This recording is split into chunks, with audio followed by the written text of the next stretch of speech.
26 नवंबर 2008 देश की आर्थिक राजधानी में आतंकवाद का सबसे खौफनाक चेहरा दिखा, क्योंकि फिदायीन आतंकी इस बार बेगुनाहों को बंधक बनाकर दहशतगर्दी का सबसे खौफनाक अध्याय लिख रहे थे। ये वही वक्त था जब हमले के बाद पूरा देश गुस्से में था और तत्कालीन प्रधानमंत्री मनमोहन सिंह पर बदले की कार्रवाई करने के लिए जनता का जबरदस्त दबाव बन गया था।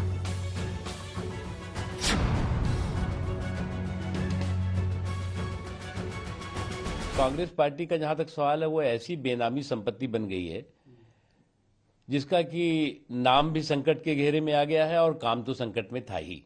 जो चीजें अभी उनकी पार्टी के लीडर कह रहे हैं, और एक ऐसी पार्टी जो कि इस समय जो है वो जिसका इतिहास दागी हो और वर्तमान बागी हो गया हो, तो निश्चित तौर से इस तरह की बातें सुनाई पड़ेंगी। 26/11 का जो हमला था, उसने कैसे भारत की सुरक्षा को तार तार किया था और उससे निपटने के लिए जो सार्थक कदम उठाने चाहिए थे उसका अभाव रहा, और ये राष्ट्रीय सुरक्षा के साथ बड़ा खिलवाड़ भी था।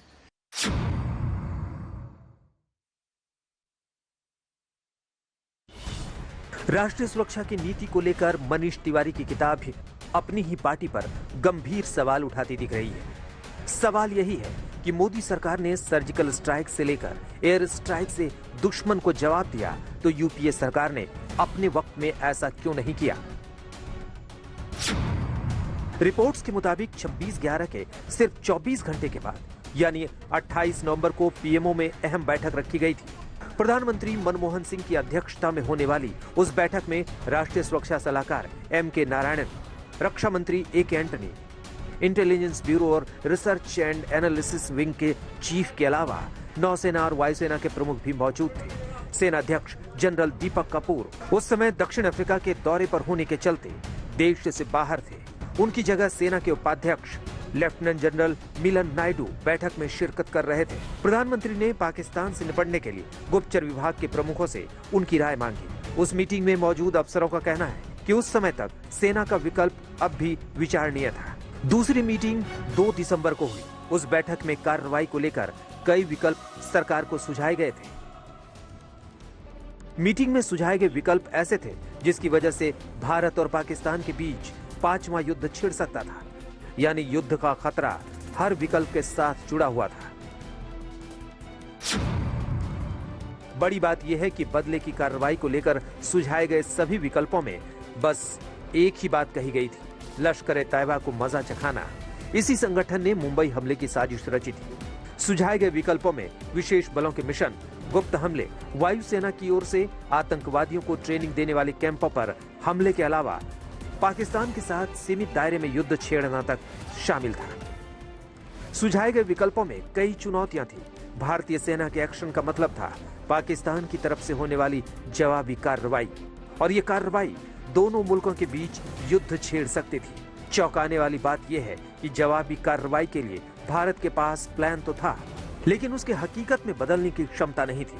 यानी ना तो इच्छा शक्ति थी और ना ही एयर स्ट्राइक जैसे विकल्पों के लिए आतंकवादी ट्रेनिंग कैंपों के ठिकानों की सही जानकारी थी।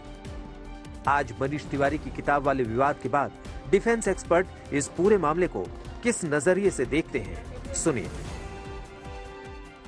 ये कहना गलत होगा कि कोई ठोस कार्रवाई नहीं की गई। सच्चाई तो ये है कि कोई भी कार्रवाई नहीं की गई, ठोस हो या ठोस ना हो।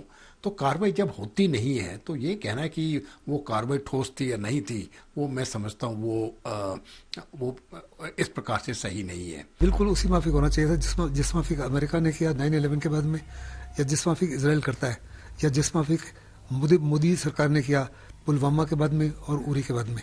हमको भी लार्ज स्केल सर्जिकल स्ट्राइक करनी चाहिए थी और पाकिस्तान को साफ तौर पर दर्शाना चाहिए था कि हिंदुस्तान कतई इस माफी के हादसों को एक्सेप्ट नहीं करेगा। जिस प्रकार से तत्कालीन यूपीए की सरकार ने नियंत्रण दर्शाया, वो एक सक्षम देश की स्ट्रेंथ नहीं बल्कि एक कमजोरी दिखाता है।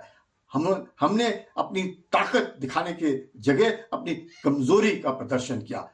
फली मेजर ने भी इससे पहले कहा था कि उन्होंने एयरफोर्स की तरफ से प्रस्ताव रखा था कि अगर सरकार चाहे तो सक्षम भारत और सक्षम एयरफोर्स टारगेट एंगेज करने की पूरी काबिलियत रखती है, लेकिन तत्कालीन यूपीए की सरकार ने उसे ठुकरा दिया। डिफेंस एक्सपर्ट इसे पॉलिटिकल विल के चश्मे से देख रहे हैं, यानी तत्कालीन सरकार की इच्छा शक्ति पर सवाल उठा रहे हैं, ठीक वैसे ही जैसे मनीष तिवारी ने उठाए हैं और बीजेपी उठाती रही है। दिल्ली से मौसमी सिंह और सुप्रिया भारद्वाज के साथ आज तक ब्यूरो।